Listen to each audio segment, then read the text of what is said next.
தளபதி விஜய் அவர்களுடைய கடைசி படமான ஜனநாயகன். இந்த திரைப்படம் ஜனவரி 9ஆம் தேதி ரிலீஸ் ஆகும் அப்படின்னு முன்னாடியே அறிவிச்சிருந்தாங்க. ஆனா, இந்த படம் நாளைக்கு 9ஆம் தேதி ரிலீஸ் ஆகல. காரணம், இந்த படத்துக்கு இன்னும் சர்டிஃபிகேஷன் கொடுக்கப்படல. இந்த பிரச்சனைய பத்தி தெரிஞ்சுக்கணும்னா கொஞ்சம் முன்னாடி போய் நம்ம பார்க்க வேண்டியது இருக்கு. இந்த படத்தை சர்டிஃபிகேஷனுக்காக டிசம்பர் 18ஆம் தேதியே இந்த படத்துடைய டீம் சப்மிட் பண்ணிட்டாங்க. அண்ட் இந்த படத்தை டிசம்பர் 22ஆம் தேதி அந்த தணிக்கை குழு 5 பேர் கொண்ட தணிக்கை குழு பார்க்கவும் செஞ்சுட்டாங்க. பார்த்ததுக்கு அப்புறமா ஒரு சில கட்ஸை மட்டும் சஜஸ்ட் பண்ணிட்டு யூஏ சர்டிஃபிகேட் தருவோம் அப்படின்னு அனௌன்ஸ் பண்ணிட்டாங்க. ஆனால் அந்த சர்டிஃபிகேஷனை இப்போ வரைக்கும் தராமல் இழுத்தடிக்கிறது தான் இந்த படத்துக்கு பிரச்சனையாக அமைஞ்சிருச்சு. படத்தை பார்த்ததுக்கப்புறமும் சர்டிஃபிகேஷன் பற்றி பேசினதுக்கப்புறமும் ஏன் இழுத்தடிக்கிறாங்க அப்படின்னு பலமுறை கேள்வி கேட்டதுக்கப்புறமும் அவங்க எந்த ஒரு பதிலும் சொல்லல. கோர்ட்டில் ஆஜர்படுத்தப்படும் போது அவங்க சொன்ன விஷயம் என்ன அப்படின்னா, 5 பேர் கொண்ட குழுலேருந்து ஒருவர் அந்த படத்தை மேலே கேஸ் போட்டிருக்காரு அப்படிங்கிறது தான் அவங்க சொல்லியிருக்காங்க. அவங்க சொன்ன விஷயம் என்னவா இருந்திருக்குன்னா, ஒருவர் அதை கொடுக்கக்கூடாதுன்னு கேஸ் போட்டிருக்காரு அப்படிங்கிற மாதிரி அவங்க சொல்லியிருக்காங்க. அதுக்கான காரணம் கேட்டபோது ஒரு சில ப்ராப்ளம் இந்த படத்தில் இருக்குது, அதனால் நாங்கள் கேஸ் போட்டிருக்கோம்னு சொல்கிறாங்க. சரி, இதுக்கு என்ன முடிவுன்னு பார்க்கும்போது, எங்களுக்கு இன்னொரு 1 மாதம் டைம் வேணும், அந்த குழுவை இன்னொரு தடவை நாங்கள் ஃபார்ம் பண்ணணும், வேற ஒரு குழுவை ஃபார்ம் பண்ணணும் அப்படிங்கிற மாதிரி கேட்டிருக்காங்க.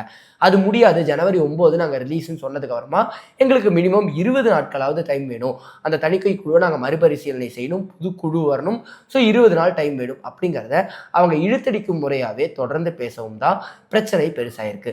ஸோ இப்போ இந்த படத்துக்கு சர்டிஃபிகேஷன் கொடுக்க வேண்டாமா கொடுக்கலாமா அப்படிங்கிற தீர்ப்பே நாளைக்கு காலையில், அதாவது ஜனவரி 9 காலையில் 10:30 மணிக்கு தான் தெரிய போகுது. தொடர்ந்து விஜய் அவர்களுடைய படத்துக்கு பல முறை இது மாதிரியான பிரச்சனைகள் வந்திருக்கு. ஆனால் இந்த முறை பார்க்கும்போது ஓவர்சீஸ்லையாக இருக்கட்டும், மற்ற மாநிலங்கள்லையாக இருக்கட்டும், படம் 6 மணிக்கே தொடங்கிடும். அப்படிங்கும்போது 10:30 மணிக்கு கோர்ட் ஜட்மெண்ட் வந்ததுக்கப்புறம் தான் படம் ரிலீஸ் பண்ணப்படும் அப்படின்னா பல இடங்கள்லையும் பைரசி வெளியாயிரும். அப்படிங்கிற காரணத்தினால இந்த படம் போஸ்ட்பான் பண்ணப்படுது அப்படின்னு அஃபிஷியலாக கேவிஎன் ப்ரொடக்ஷன்லேருந்து நேற்று ஒரு நோட்டீஸையும் கொடுத்துட்டாங்க. ஸோ ஜனவரி 9 ரிலீஸ் ஆக வேண்டிய ஜனநாயகன் திரைப்படம் கண்டிப்பாக நாளைக்கு ரிலீஸ் ஆகலை எந்த ஒரு இடத்துலையும்.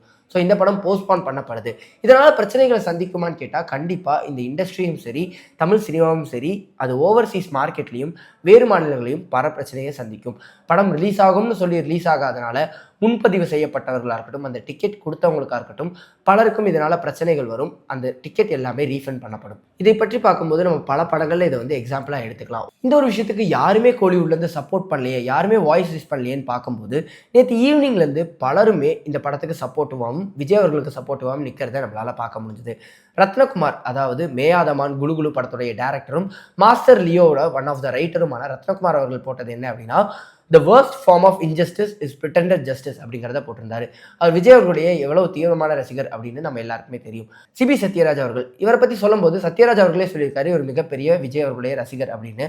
அவர் போட்ட விஷயம் என்னவா இருந்திருக்கு அப்படின்னா, all the events happening around Jananayagan release is setting the perfect stage for a massive success. கான்ஃபிடென்ட்டாக இருங்க, நல்லதே நடக்கும், வெற்றி நிச்சயம் அப்படின்னு போட்டிருந்தாரு.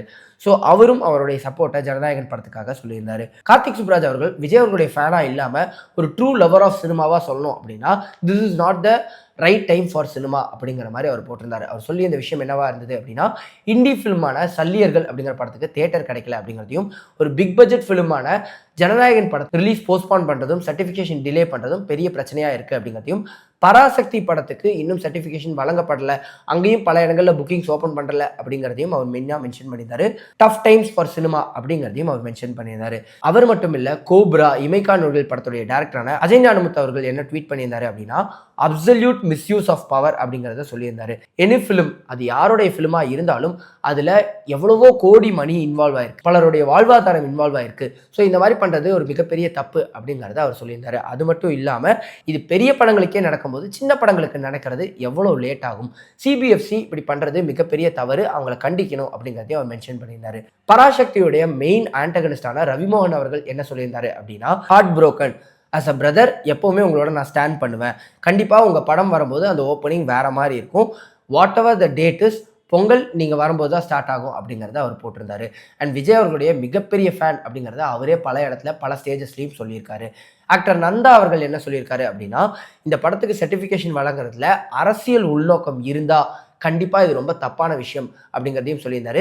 விஜய் அவர்கள் சினிமாவை விட்டு போகிறாரு, அவருக்கு பிரியா விடை கொடுக்குற படமாக இது இருக்கும்போது இப்படி ஒரு விஷயத்தை பண்ணுறது மிகப்பெரிய தவறு அப்படின்னு சொல்லியிருந்தாரு. இவர்கள் மட்டும் இல்லாமல் பல கோலிவுட் செலிபிரிட்டிஸும் சரி, ஈவன் அரசியல் இருந்துமே விஜய் அவர்களுடைய இந்த விஷயத்துக்கு சப்போர்ட் பண்ணுறதை நம்மளால் பார்க்க முடிஞ்சுது. அண்ட் சோஷியல் மீடியா ஸ்பெகுலேஷன்ஸாக இருக்கிற விஷயம் என்ன அப்படின்னா, விஜய் அவர்களை இந்த மாதிரி ஒரு விஷயத்த பண்ணி சினிமாவோட கடைசி படத்தை இப்படி ஒரு பண்ணணும் அப்படின்னு வேணும்னே பண்ணுறாங்க அப்படிங்கிற விஷயத்த கோட் பண்ணியிருந்தாங்க பலரும்.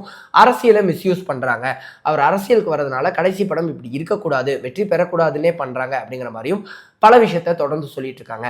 உதயநிதி அவர்கள் கிட்ட கேள்வி கேட்கும் போதும் அவர் அதுக்கு பதில் சொல்லாமல் நகர்ந்து போகிறதையும் வச்சு பலரும் அதையே ஒரு ஸ்பெகுலேஷன்ஸாக வச்சுட்டு இருக்காங்க.